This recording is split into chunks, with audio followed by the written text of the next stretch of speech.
Saya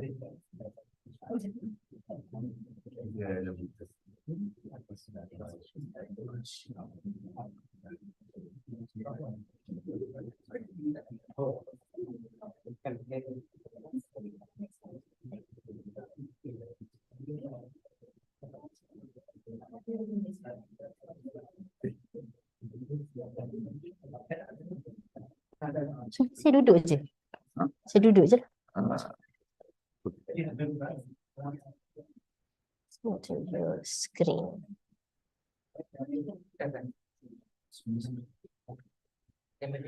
Test.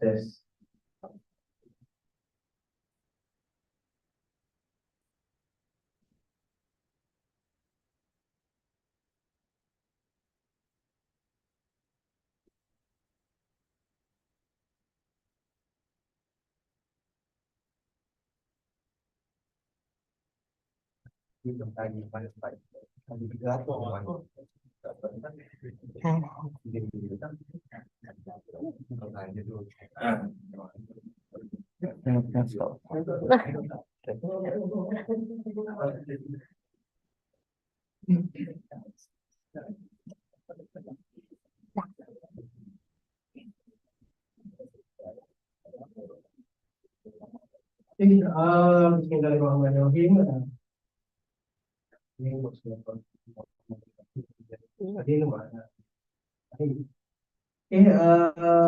Assalamualaikum warahmatullahi wabarakatuh and very good afternoon. To the invited speakers, chief of department, staff, and also I can see there are students here in the section. Let us start our sharing session today with the presentation of Umul Kitab Al-Fatihah.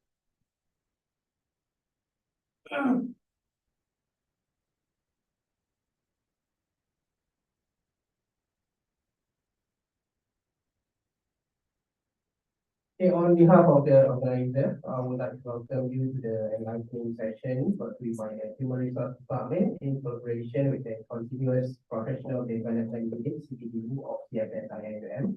Today, we are thrilled to have you all here today, whether in person here at Multipurpose Lab 1 Al-Khalil or joining us virtually in the official YouTube channel of CFS IIUM.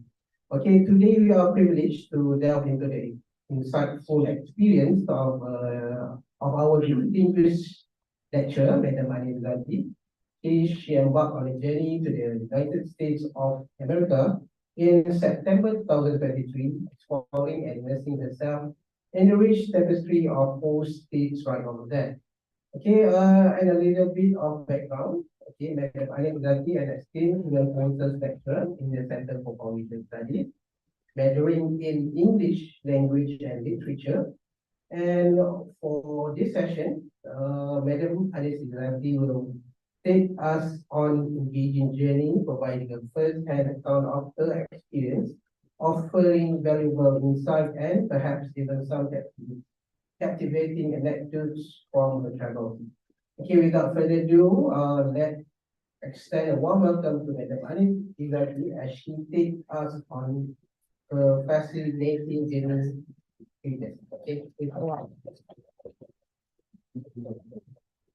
Bismillahirrahmanirrahim. Assalamualaikum warahmatullahi wabarakatuh.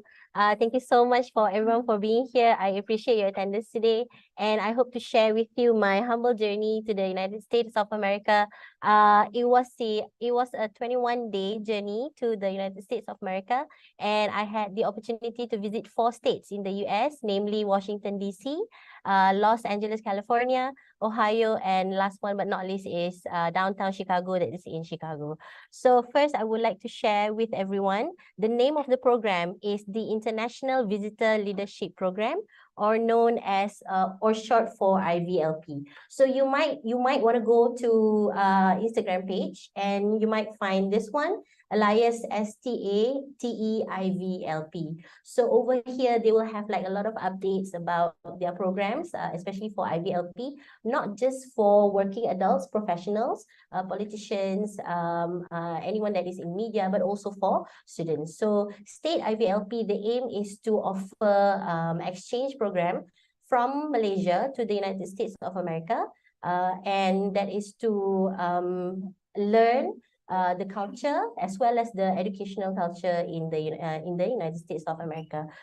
First and foremost, I would like to share that this opportunity had come to me at a very not confusing, but at its surprising time, whereas there were a lot of competitors for this program, and I was Alhamdulillah, I was nominated by the Public Affairs Division of the US Embassy Kuala Lumpur, and I had the opportunity to represent Malaysia for this program, Alhamdulillah. So first, I would like to share what is, so there are 4 parts of this sharing session. Number 1, I will share what is IVLP. Number 2, Staff Mobility Program at IUM. Number 3, the highlights of each state, namely Washington, D.C., Los Angeles, Ohio, as well as Chicago. And last one but not least, potential skills, how the experience improves my teaching and learning, as well as my research skills. And hopefully at the end of the session, I would like to share as well, and then enlighten my students, especially on the prospect career for them as well. Not just because every time when people think of banner major, you might end up only as a teacher, only as an editor, and so on. But I would like to share here that we have a lot of opportunities, not just becoming a teacher, an educator, but also in other areas, inshallah. So this is a short background, a brief background of me. I'm a bachelor and master's holder of English language at IUM. I was a part-time English teacher at IUM Academy for 2 years. At the same time, because I was teaching part-time at IUM Academy, I also embarked on a journey as a research officer at ISTEC IUM. So over here, I was exposed to the study of peace and security under the supervision of Associate Professor Dr. Daniel Muhammad Yusof from AHAS IRKHS, as well as Dr. Ahmad El Muhammadi from ISTEC IUM. 3 years after that, I joined CFS IUM in November 2021. But how did I get the opportunity to join IVLP, or the International Visitor Leadership Program? When I was back in at ISTEC, we championed the 2 Lead for Peace flagship. And Alhamdulillah, we talk about peace and security, not just in Malaysia, but also extreme narratives.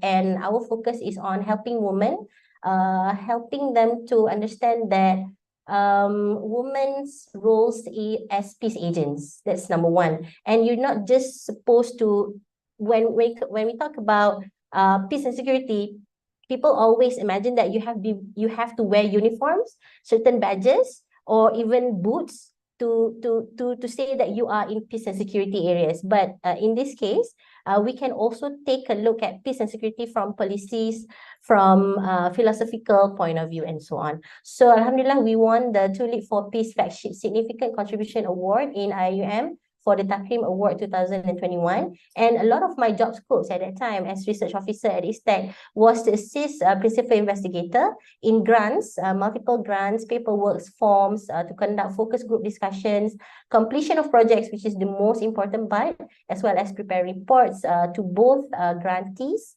as well as our sponsorships. So this is how I got into from English major to, as well as in the experience or areas of peace and security studies. So first, I would like to share with everyone what is IVLP and what's the process and so on. So IVLP is the US Department of State's Premier Professional Exchange Program, and it is under the Bureau of Educational and Cultural Affairs at the US Department of State.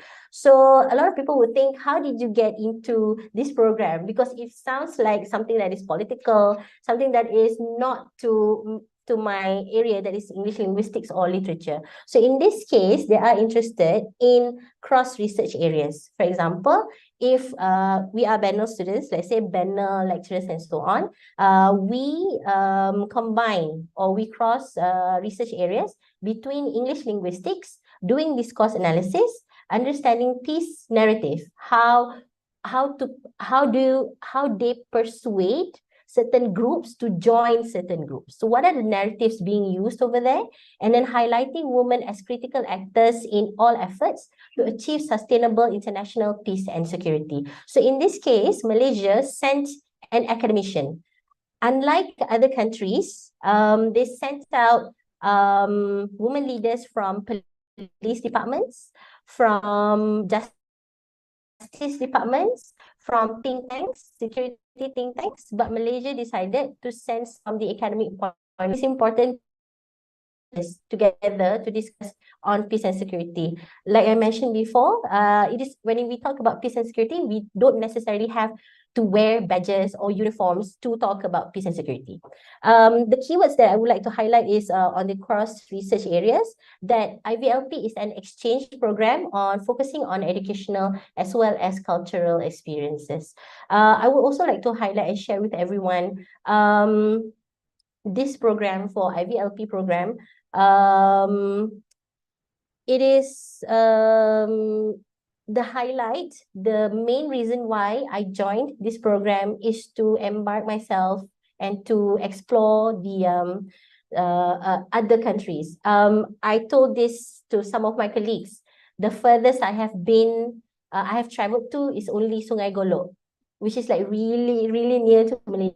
It's only like the border of the country. So to have this opportunity to visit the United States, especially coming from English major students, I feel like I have to take this opportunity and try my best for this program. It was slightly, quite nerve-wracking when you see like other people sending their representatives and so on. But alhamdulillah, everyone was really kind and considerate. So I would also like to talk about staff mobility program. This is really important for us to know that at CFS level, even at IUM level, at CFS, whether it be CFS or IUM or ISTEC or PAGO or Kuantan, staff mobility program is offered to everyone. But the most important thing is to have the offer letter from the sponsor or the organizer first. So this is the very first one. So how can we get this kind of offer? So we have to open ourselves to opportunities, different opportunities, not specifically to just only to one state or one country, but let's try and embark into something that is not just local, but also international opportunities. Because they really like to encourage, for example, the United States, they really like to encourage the culture of exchange. They really appreciate exchanging ideas, first-hand experience. So that's why in this program, for the IVLP program, there were 83 representatives from 83 countries, not just from Malaysia, not just from Indo-Pacific, for example, Nepal, Singapore, Brunei, Pakistan, but also from other groups, from other continents. So for example, the Europeans, the Latin Americas, the Arab League, and so on. So they invited everyone. So one representation from each country. Back to the staff mobility program. First, we need to have the offer letter from the sponsor or organizer. I received the offer letter back in February 2023. This is 2023, right? Okay, February 2023, so earlier this year. But of course, being a part of IUM, I seek advice from HR first.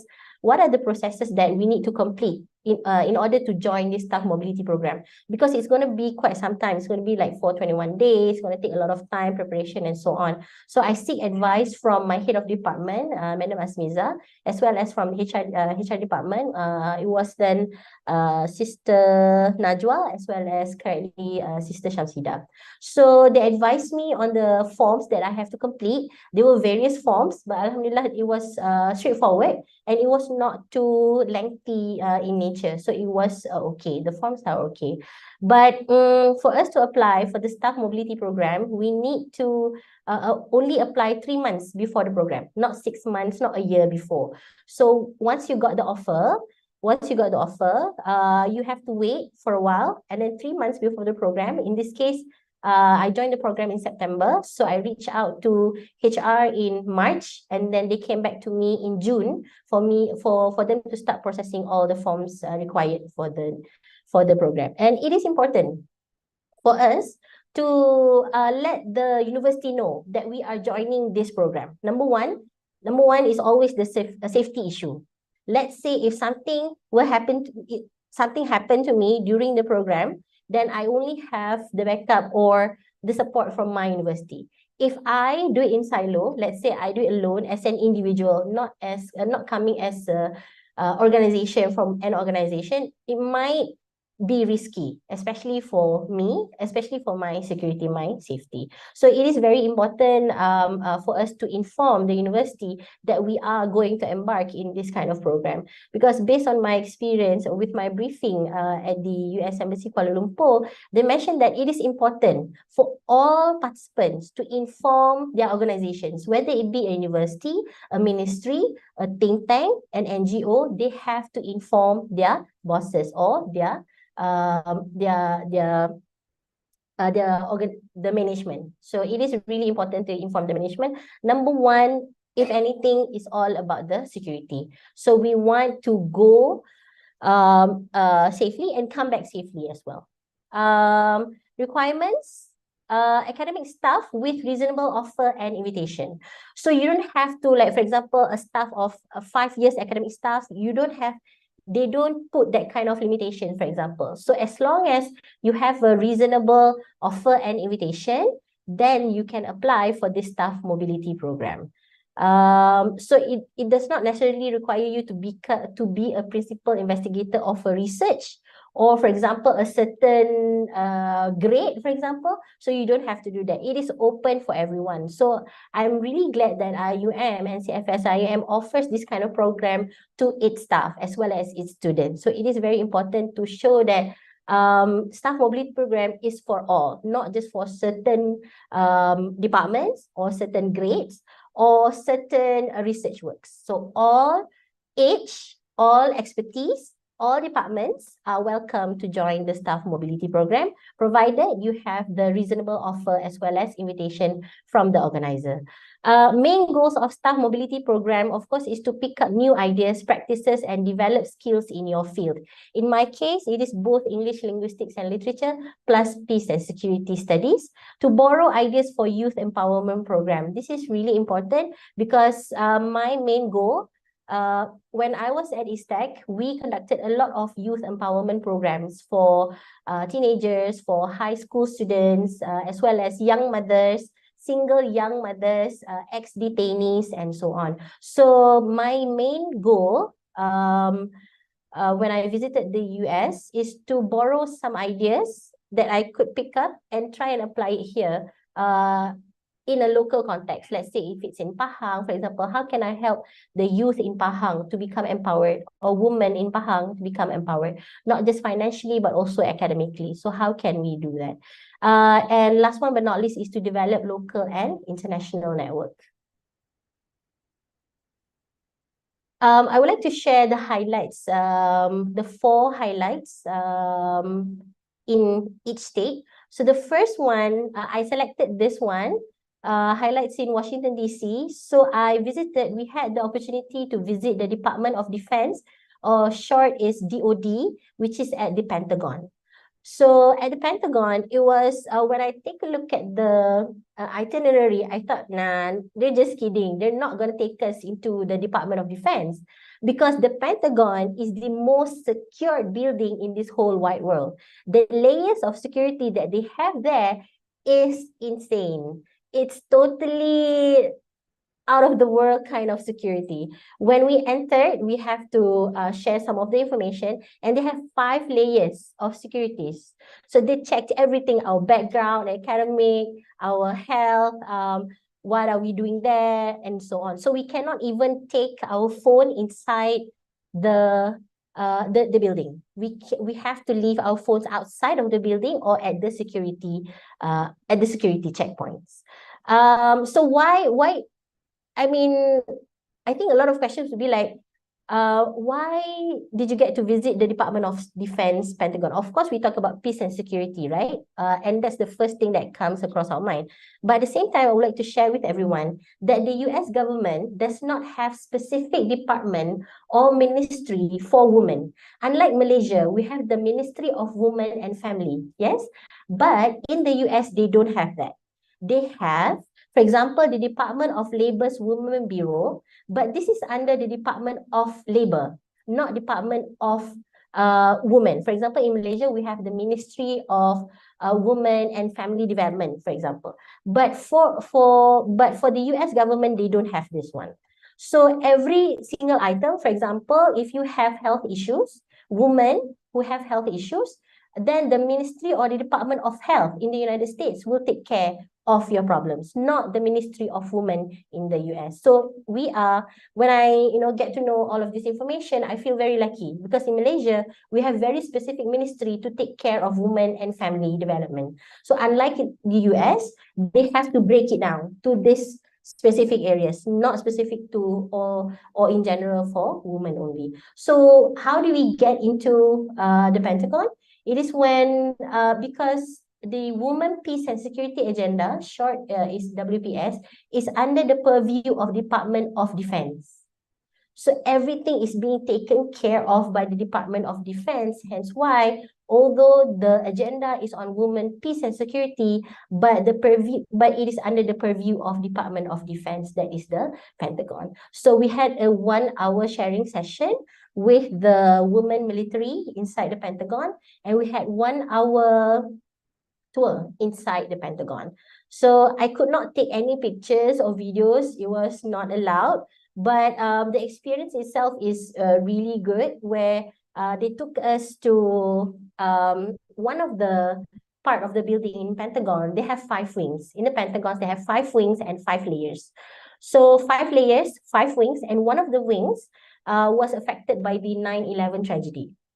It was affected by the 9/11 tragedy, and it was immediately developed. It was immediately reconstructed. But we get into the hall. It is called the hall of 9/11. We got to visit the hall.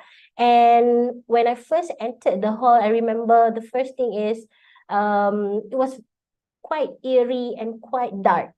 I don't know how to explain that the experience or the feeling. But I remember our tour guide said that the wall in the hall, it was this size. It was this size.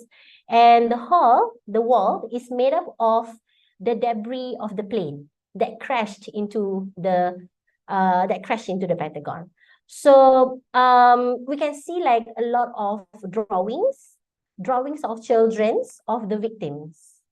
So there are victims, like, because the wing was supposedly for the financial department. So a lot of workers or staffs in the financial department was hit and was affected by the 9/11 tragedy. So all of the lives, all of the people working in the finance department at the Pentagon passed away, died in that tragedy, and their children donated their drawings, their blankets, something that is I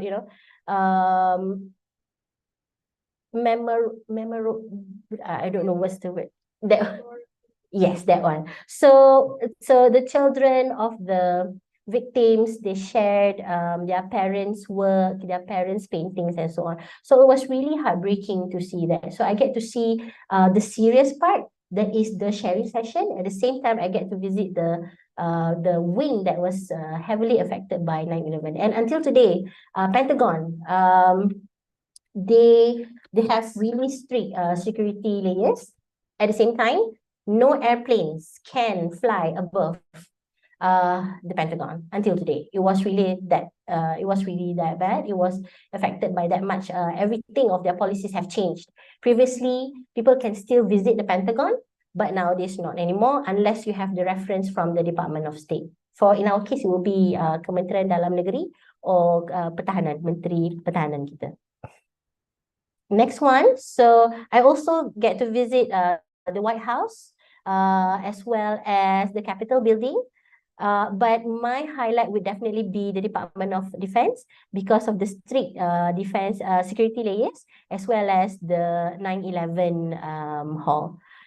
Next one is in Los Angeles. It is really Los Angeles. Everyone was really jealous of the Indo-Pacific group because we were the only group who got to visit Los Angeles. So the United States of America is a huge continent. It's a huge continent. Okay. So when I first arrived from Korea, so Malaysia, Korea to Washington, D.C. So I have to cross the whole continent of 12 hours. 12 hours flight to reach Washington, D.C. But after Washington, D.C., we have to go to Los Angeles. So we have to go back this way, and it took us 7 hours. It was the continent of the United States of America is that big. It's really, really huge. So 7 hours of trip again by flight.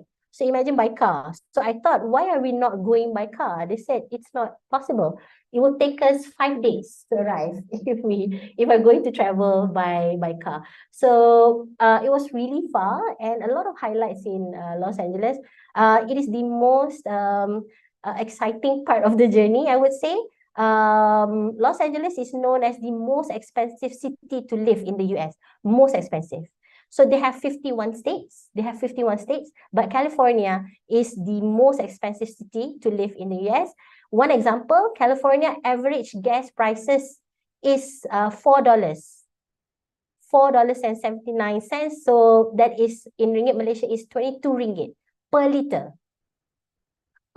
So that's why in California, in Los Angeles, Tesla is very popular. Because no one wants to pay for petrol. No one wants to pay for diesel. That's why we can see a lot of Tesla compared to Washington, D.C., Ohio, and Chicago. Tesla is mostly used in Los Angeles. So everywhere, the Grab, the Uber, you can see Tesla everywhere. The students are even driving Tesla. They're willing to pay for the car instead of paying for the average gas prices because it increases every day. Sometimes it reaches out to $6 a day. $6 is 28 ringgit per liter. So we have to fill up the gas for about 200 ringgit a day. So it was that expensive. And in Los Angeles, they also have a term known as the sunshine tax. So what is sunshine tax? It is because they have beautiful climate and terrains. Compared to Washington, D.C., which is always rainy, Chicago is quite, I want to say dull, but in Los Angeles, it is it's always shiny, it's always sunshine all the time. So they have beautiful climate and terrains from mountains to beaches. Malibu, I had the opportunity to visit the Malibu beach. Then I get to see the houses alongside the Malibu beach.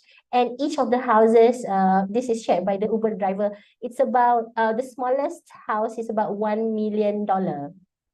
And it's only like like a really small house near to the beach, like alongside the beach. So they have to pay for everything. Taxes in the US is really something that we are not used to. You have to pay for every single thing, even for automated machine, for self machine for machine assisted. For example, register counters when you go shopping, for example, 7-Eleven or and so on, they have like this, machines where you can do your own checkout, but you still have to pay taxes as well. It's not even a person. So when you eat as well, when you go to restaurants, especially when you eat 50 ringgit, you have to pay a tax or tips of $18. Sometimes the price of a tax is more expensive than the price of the food itself. So that's why now they no longer eat fast food because of that, because of the tax is too high. Nowadays, yes, it's too high. When we go there, when I visit the US, I found that fast food is not popular at all in the US. Basically, it's empty. There's no one sitting there. Popular food chains, shawarma, like Arab food, and salad. So they're looking for something healthy, something that they're willing to pay tax for as well. Yeah. So this is known as sunshine tax because you're happy, but at the same time, you have to pay like a really high tax. What I like the most about the visit to Los Angeles is to the University of South Carolina. We hear a lot of these things, like all these beautiful, gorgeous things about Los Angeles, but at the same time, they share the truth or the challenges that they had to face, which is gun violence and opioid epidemic or drug abuse, OxyContin, in Los Angeles, youth and veterans homelessness. Youth as young as 17 or 18 years old are already homeless in the Los Angeles because they cannot afford living there, the food, the house. No, very few job opportunities as well. So when they talk about, when USC, University of South Carolina, shared about this, I think it was really good that they shared the challenges that they face and the policies that they're trying to help this youth. But still, it is very difficult for them to overcome youth and veterans homelessness, and as well as drug abuse, that is OxyContin. So in one of the sessions, I asked them, where where do youth get access to gun as well as drugs? They said simply through Amazon. Simply through Amazon, like us, like Shopee. There's no limitation, there's no security in that sense, or it's just one call away. One call away. So you may call this one person, a friend, or anyone at all, and then you might get access to it like 30 minutes after that. They can give it to you that fast. And it was really sad to see that the access to gun violence and opiate to OxyContin is that rampant in Los Angeles, despite the beautiful weather, beautiful terrains, and they have the Universal Studios, but they have these very challenging issues that they have to overcome. And it is very sad to see that youth are sleeping outside the hotel buildings, for example. They cannot afford education, so they were most of the time not conscious. They're not conscious. They're alive, but they're not conscious. Even if you try and communicate with them, they will simply just ask for $1. That's it. But they don't have, like, they don't want to make like any effort to improve themselves because of the drug abuse. So OxyContin is a very dangerous drug that is being used in the United States, and it is very rampant, very accessible, especially to youth as early as 12 years old. So they're still trying to figure out how to contain this issue. Highlights in Cleveland, after we traveled to Los Angeles, we had to flew back to Ohio. So it's 6 hours flight to Ohio. And here I get to experience the police ride along. So I've never been close to any police officers even. And then this time around, I get to ride a police car. This is Inspector James, very good looking, very kind as well, very helpful. So he shared with me the crime rates, the issues that they monitor every day. So in Ohio, unlike in Los Angeles, they have a lot of opioid cases as well as homelessness. But in Ohio, it's different. If it's Washington, I would compare Washington to Putrajaya, Los Angeles to urbanized Langkawi, something like that. But Ohio is like Shah Alam. It's like Selangor.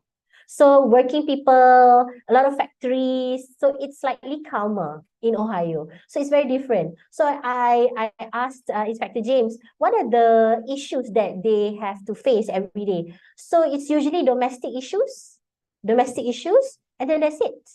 Oh, there's another one issue that is for education, in education. So Inspector James has 4 daughters.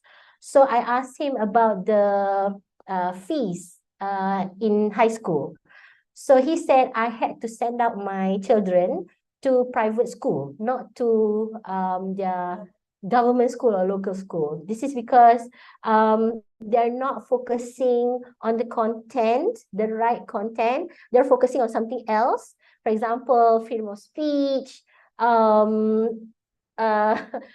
self-expression, so that those kind of things. So he shared with me one story which I find quite interesting. I hope you will find it too. So he had to change the school of his first daughter because at the school they allow the students to use whatever pronouns that they like. He, she, it, and so on. So in one of her daughter's classmates identified herself as a cat. CAT. This is true story. You can find it on news as well, because this is happening in Ohio. So what happened? So the girl identified herself as a cat. So the parents of the girl requested for the school to provide litter boxes around the school. So when the school did not do that, the parents got really, really upset. Okay, so the government school, they are not focusing on quality education, but they're more focusing about freedom of speech, self-expression, and so on. So it is very interesting to see the difference between private school and government school. So private school apparently over there is very, very expensive. It's $40,000 for 6 months. So it's very, very expensive per one student, and that is primary school, not even secondary school. So it is very, very expensive, but at least the content in private schools, they have more quality. They have targets to teach these students. Police department, I would also like to share that police department in the US, they are operated by state. For example, the state of Ohio, the state of Los Angeles. Unlike Malaysia, we have RPM, Royal Malaysian Police. So Royal Malaysian Police, they will be under the purview of Royal Malaysian Police, right? But for the US, they have their own state. They have like their own, different laws for each state, because they're too big, like 51 states, so they cannot be able to take care of everyone at the same time. So each state have to be responsible for their own people as well as their own state.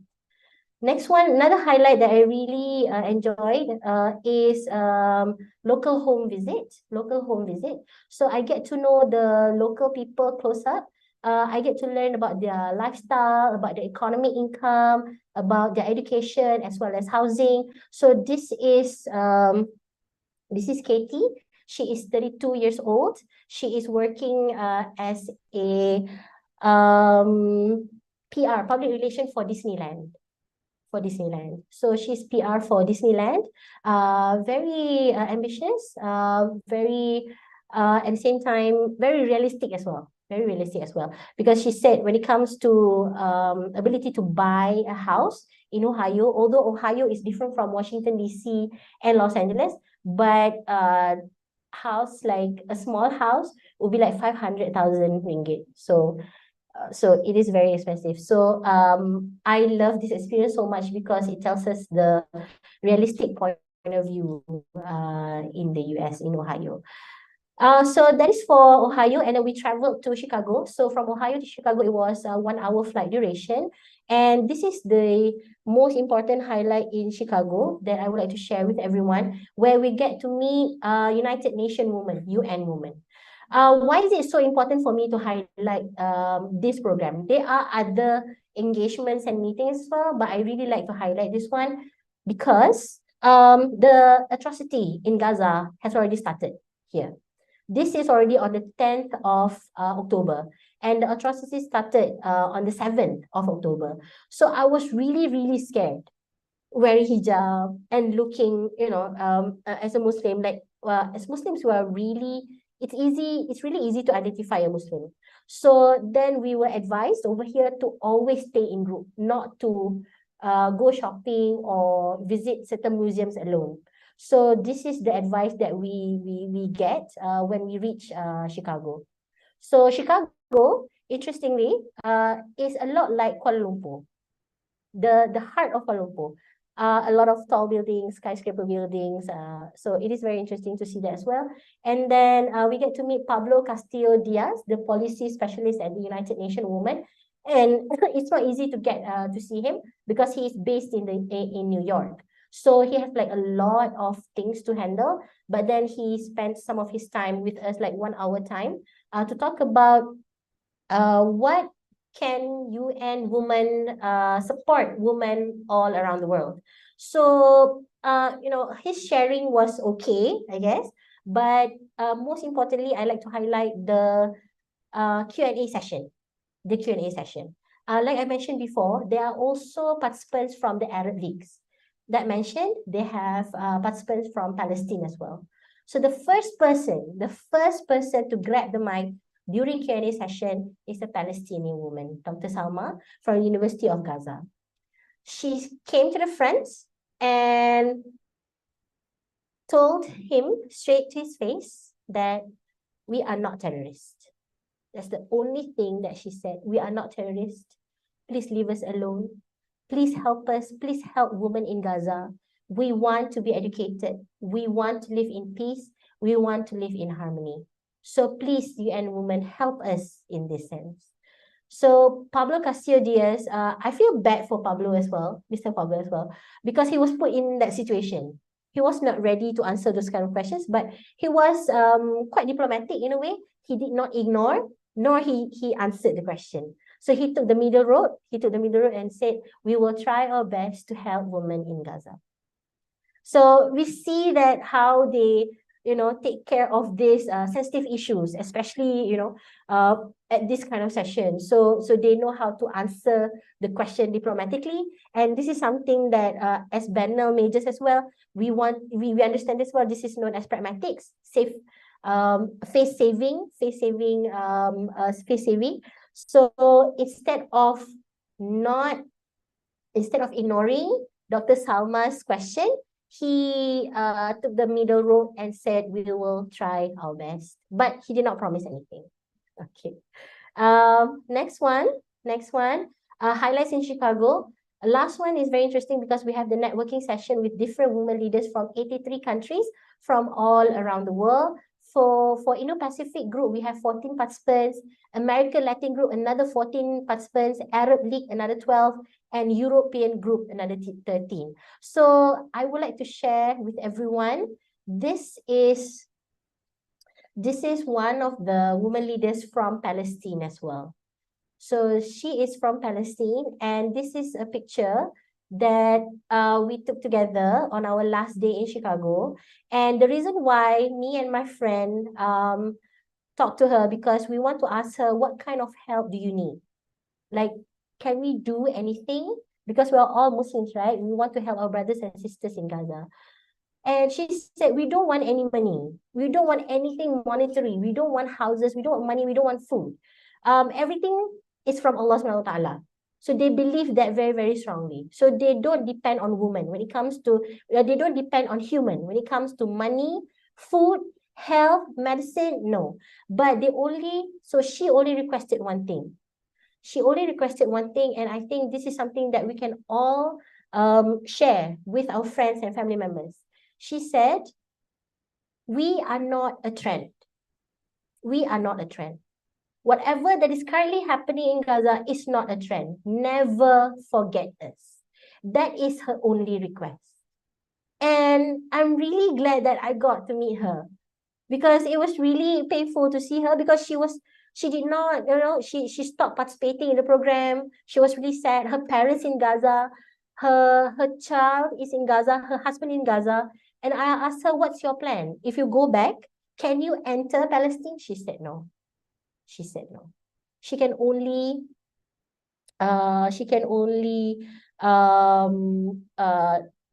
stop at the neighboring state. But she said at least it's the same air as Gaza. So at least she can hear them. She can feel them. She can see the weather. She can get in touch with them. So this is something that I did not expect to get from this IVLP program, understanding United States, but also understanding people or participants from all over the world. And at first I was really, really scared when the atrocities, when the issues or the conflict started on the 7th of October. I remember I could not sleep that night because everything on the news, on the American TV, they're all showing all of these conflicts and issues. So I got really scared. But they managed to keep us calm and strengthen the security within the program. And I get to meet this girl as well. So please make dua for her. She is still struggling. She still cannot enter Gaza. she has to wait outside of Gaza for her husband and for her child. And she's a doctor. She's a PhD holder. So, but she did not have the opportunity to work, to educate other people, and so on. But like I mentioned before, her only request is not money, it's nothing monetary, it's not food, it's not medicine, but not to forget them. Please, as Muslims, we are in Malaysia, please please remember them at all times, in your dua, in your prayers, at all times. Inshallah. Last but not least, this is my future goals, inshallah. And I would like to open this opportunity to everyone as well, because my 2024 goal as an output for this research, output of this program, is to examine the supersaturation effects in American news from semantic perspectives as a risk of prejudice towards Muslims. So at first I thought when I watched the news on the American TVs, every single channel, they're all showing the conflict or the issues, nothing else. No movies, no advertisements, simply news on the conflicts or the issues. So I thought, this could be dangerous for Muslims in America, not just Muslims in America, but also American Muslims, right? So a week after we left Chicago, that little boy died. And that happened in Chicago. That little boy died in Chicago, and he was killed by an older person, right? And the boy considered that man as his grandfather. But he was the man who killed the little boy. When he stabbed the little boy, he said, "Die, all of you people die." He was referring to the conflict or the issues that is in Gaza. Because he feels like the news that is showing on TV, on American news, I'm not saying too much, but they're trying to, keep everyone updated and so on. But it could also lead to supersaturation, and those supersaturation can lead to risk or prejudice towards Muslims in general, as well as American Muslims. So this is something that I would like to explore more in the upcoming years. And in terms of teaching and learning, I would like to share with everyone the possible career prospects for BANO students. For BANO students, you are always expected to become or graduate as a teacher. That's it, right? But I want to share, based on this program, I've seen that BANO students can become researchers, can become analysts, as long as you're willing to do different areas of research.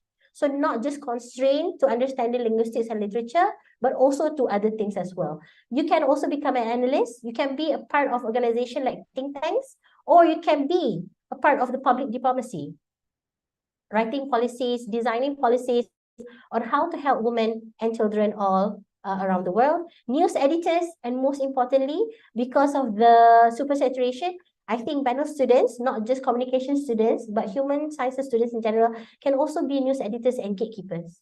This is very important for us to know that BANO students or communication students or human sciences students, there are more things that you can do, not just for specific occupation that is traditional occupation that you might know today, but we have more. So based on this experience, I get to understand that there are more career prospects for BANO students. So these are my future goals: to let people know about supersaturation, biased news as well, and how it can be a risk of prejudice towards Muslims and American Muslims. At the same time, to let my students know, especially BANO students know their prospects, possible career prospects for BANO students, alhamdulillah.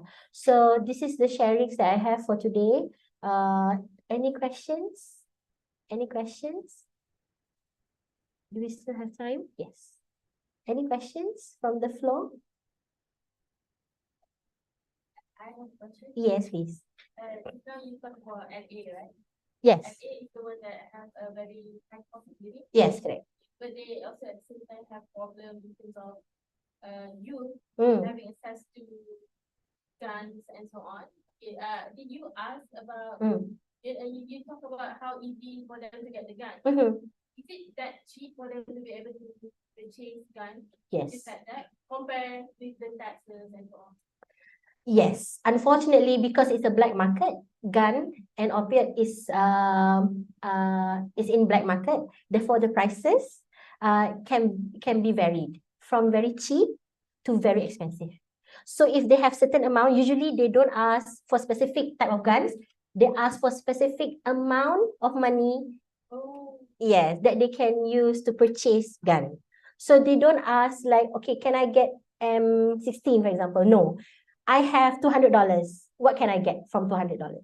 So it is based on what they have. Yeah, so because it's in the black market, so the prices vary from very, very cheap. Even high school students can get access to guns, sadly, over there. So as young as 16 years old, that's why um, that's why issues revolving guns or mass murder in US is quite rampant because of the access, the very easy access to gun. Thank you for your question. Yes, yes, please. Love it. okay. So since US have this policy of freedom of possessing of gun, Yes. they see that they are having or facing this problem, right? Mm-hmm. Do they think that it's due to their own policy that it leads to that situation? And then what is, are they concerned about it, or are they thinking of that changing their policy? Did you ask what? Yes.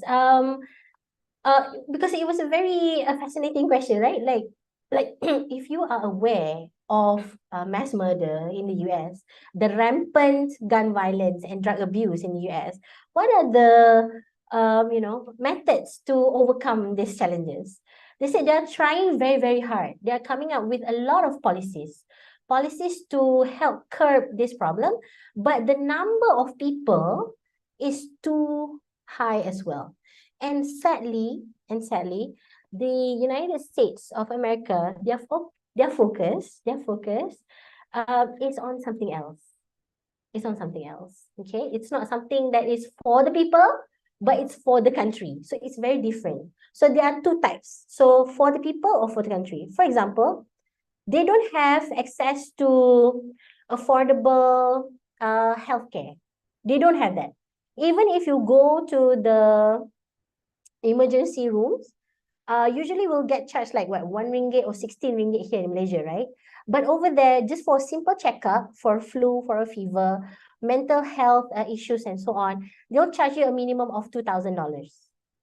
So they have like their interest not for the people, but for the country. So it's really hard to understand like how do you make sure that this is important, this is slightly less important, and so on. So back to your question, yes, they have concerns, they have policies, it is still taking place, but at the same time they always talk about the challenges of to in Malaysia. We are very lucky, we have the Kementerian Belia dan Sukan, for example. So they will conduct a lot of youth empowerment program. But in the United States, it depends on the state itself. So what Los Angeles can help and how can they help the youth in Los Angeles? So not the government per se, but the state is responsible for its people. So I like to conclude that I see America not like America is like it's not like an apple, like sturdy, solid entity. I see America, United States of America, as like an onion. If you open it up, if you cut and open it up, you see like layers and layers of layers and layers of elements and so on. It's the same with United States of America. It's too complicated. They have too many layers of administrative, too many layers of NGOs, and the government did not work together with the state, and the state rarely works together with the NGOs. So they're not one entity. Ironically, the name United States of America is different. That is the irony. So although they are known as the United States of America, but when it comes to the people, they work in silo. They work in silo. So the government, they'll take care of the government policies, The state people, they'll take care of the state policies. Like, for example, Los Angeles, what are the problems? What are the things that we can help these people? And then that's it. And NGOs usually they work around gun violence and drug abuse, and they don't even get help from the government as well. So this is something that you might say something like, why are they opening up their stories, about their embarrassing stories? Why are they telling that? Because they need us to tell them, maybe this is how you can fix them, and so on. So they are really open to sharing their challenges. So we don't have to, they are not shy in sharing their challenges, and they really want us to give like information or any ideas to help overcome this problem as well. Yes, Steph. Okay. So I will start with a comment first. Just because relating to gun violence and whatnot, if you follow US politics closely, first of all, in their constitution, the right to bear gun is the Second Amendment. Yes, correct. Just next to the freedom of speech. Correct. The Correct. first one is freedom of speech. The second one is freedom to bear gun. So if you have something on that kind of priority in the constitution, so something is not something easy for you to amend. In fact, they were not even trying to amend, except for some group of the Democrats, which is why. Yes. Because okay, you need to understand one thing. How does US politics works? If you understand this principle, you understand why US kept on supporting Israel. Yes. You will understand why the opioid crisis. Yes. You will understand the gun violence. You will also understand why the college fees is so Expensive. and also regarding the Healthcare. service. What happened is that there's lobbyist group.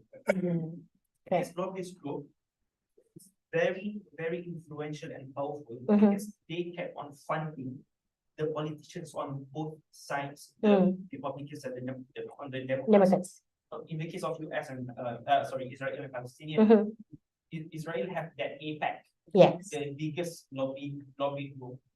They have huge pharmaceutical industry, okay, that make medicine as a source of profit. They have military industrial complex that is kept on warmongering the politicians that keep on having some war because they want some support.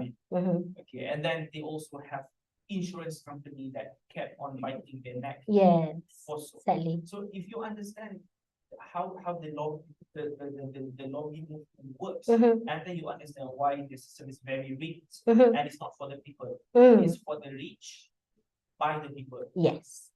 That is the reason actually. Yeah. So regarding the gun violence, they have like I think it's something rifle institution that kept on paying the senators and the politicians to keep holding the Second Amendment. Yes. Yes. The only thing proposed by the Democrats, for example, Bernie Sanders and AOC whatnot, is to try to ban only assault rifle. Yes. Only yes. assault rifle. Assault rifle. Which means that the pistols and whatnot is still going accessible in the market. And also they propose for a buyback policy, which is government will buy back every weapon that we have. And that was the most that they can do because it's in the Constitution, Second Amendment, you can't do anything else. So if you understand the core issues of the US political system, you'll understand why.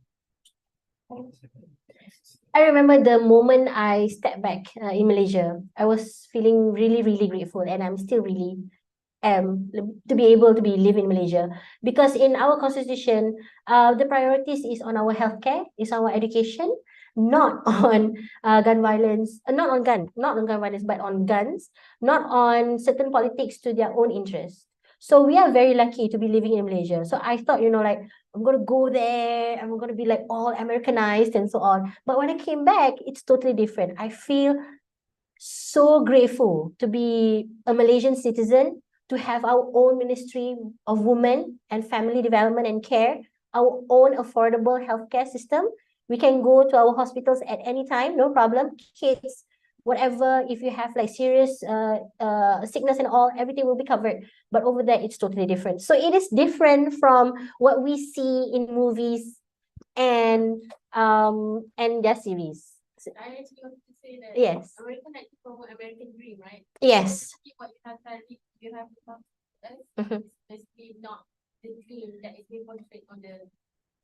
on the media lah. Only dreams for some people, but not for everyone in the United States of America. Only certain dreams for specific people. So like I said just now, only for the rich, for example, only for the one who can control the power of certain things, like for example, access to healthcare, access to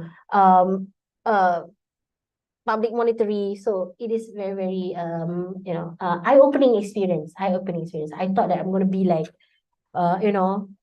starting to think different ways, trying to believe that everything that is shown on TV, on series, they are the truth, but definitely they are not.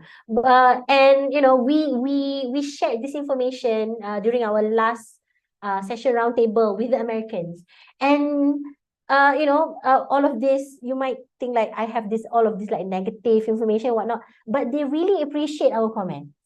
They really take into consideration, they took note of our comments and questions, and they hope that is the aim of the IVLP program, that is to learn from a different perspective, from second eye, because they've been living in the US for a very long time. They cannot see any problems anymore, so they need someone else to come in and share their comments with the United States. Hopefully it can be improved. Especially, I really am worried about their healthcare, especially because healthcare, normal labor is about $10,000, normal labor. So if the baby has to go into NICU and ICU, they'll reach up to $40,000, and you have to pay on your own, especially if you don't have insurance. So a lot of them cannot even afford insurance because insurance is extremely expensive over there. So like I mentioned just now, and I really like to say this again and again, I'm really grateful to be a Malaysian, Muslim Malaysian in Malaysia, alhamdulillah. Any other questions? Yes, please. Regarding this freedom of speech,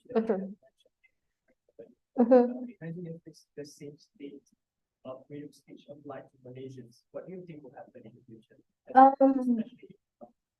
Long term. In Malaysia, that's a very good question. In Malaysia, we have our religion, that is Islam. That is the first thing that we have in Malaysia. So that constitutes us. That's different from the United States of America. They don't have that, or maybe it's a general idea. But in Malaysia, if we were to have freedom of speech, I think we are still guided in terms of our religion. And it is embedded in our education policy system as well. So the students may know and know how, what are the limits or limitations to freedom of speech. So again, like I mentioned, I'm very grateful that we are Malaysians to be living in Malaysia and to have this kind of opportunity to ourselves. Yes, please. Yeah, I'm quite interested in how we can have a positive thinking on the multiple opinions of the people from the Arab representative. How did Madam manage to cope with this idealism, with this what we call it their standings? What tips that Madam can share with me, so that I can have a positive thinking towards them first. Sometimes we will have deep idealism without understanding. So how can I think positive? Okay, in order for us, thank you for the question. In order for us to think, whether positively or negatively, we must have the knowledge first. Whatever you do, before you think, before you raise out any questions or you want to design a policy and so on, you must have the knowledge first. So before I step into the soil of United States of America, I did a lot of research and I watched a lot of movies on Netflix trying to understand United States of America first. What are they thinking? What do they hold on to? What are the different cultural values or beliefs? So that's how I was able to manage the overwhelming experience. That's how. Because we are already prepared in terms of our knowledge. We know what to expect. I did my own readings. I watch a lot of movies on Netflix because they have a lot of Americans movies there as well. So that's how I managed to control the overwhelming experience or comments made by other people during the trip. So I hope you find that helpful. That is to have knowledge, to do your readings, to do your own research before you embark in anything, not just for a trip, but also when you study and so on. So you always have to have knowledge first. Thank you. Yes. Any other questions? Any questions? Okay. All right. Thank you so much, everyone, for listening to my sharing session. I believe I did not I tried my best, but I think I did not capture the whole positive experience I have. But I'm very grateful to share with you guys and hope to inspire everyone to be open to exchange programs, to networking, not just locally, but also internationally. Thank you so much. Assalamualaikum.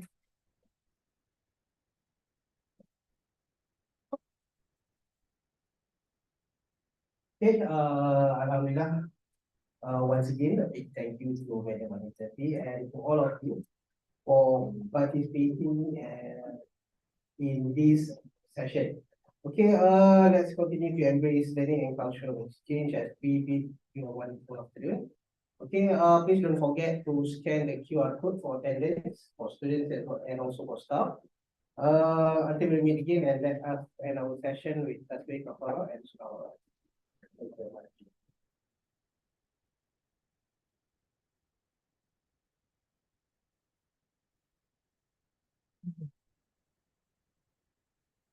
Right. Thank you, everyone. Thank you for your time. Have a good lunch. Assalamualaikum.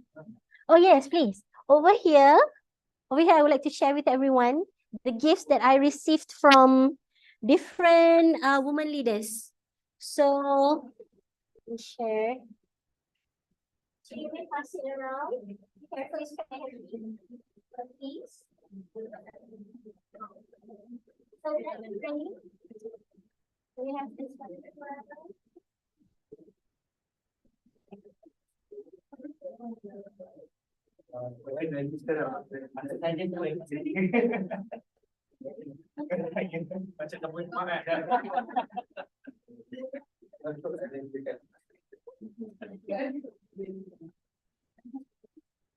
Thank you so much, everyone, for coming. I really appreciate your time. Thank you.